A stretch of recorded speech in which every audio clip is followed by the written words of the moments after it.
it's like driving a car. You don't need to understand the engine. What you need to understand is what the engine can actually do. And in the same way, operations is the same. You need to know what operations can and can't do, and what you need to do in order to improve that, or in fact to increase its scope in terms of what it can do.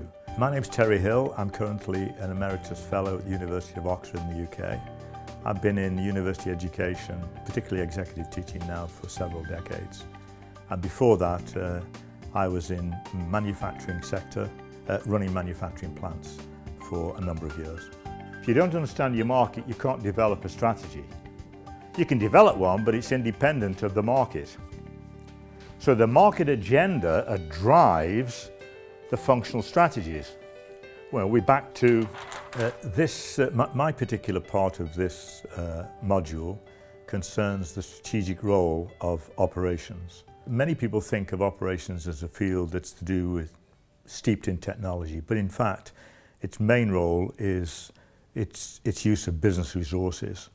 It's the provider of services, the provider of products, and it controls most of the costs and most of the assets. And how well companies do in markets largely depends upon operations and how well it performs.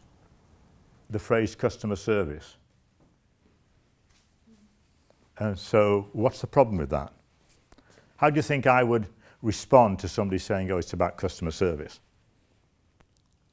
What specifically do you mean? Yeah, what do you mean by customer service? In fact, customer service cannot be a strategy. It's an objective. You want to serve the customer.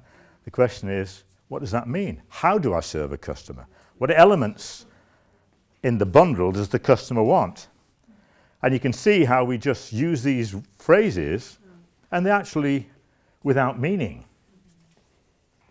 And so what we've been trying to do is to understand, A, the difference in dimensions and what they're called, but also getting used to the rigor of saying, no, what do you mean by that? What do you mean by that with those words?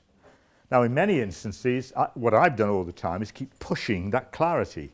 I think that operations is a field that tends to appear less attractive to executives outside that. But with communications executives, whose role in part is to knit together functions and parts of the business, it's critical for them to understand all the major functions of which operations is one and what their business role is. So the orientation of my part of the program is not to deal with the day-to-day detail, but to do with its business role. So what I'm going to do now is to go through with you and test if each of these are relevant, and if they are, what's their role in this market at this time. The design of the program is all around fitting the needs of communication executives. And so I am providing just part of that total requirement. And as a major function, as with other big major functions, they need to have a sufficient understanding of how they work and what their role is and what their contribution is in order that they can actually do their job more effectively. I'd like the communication executives, as they leave this program, to understand the big business role that operations provides within their organizations.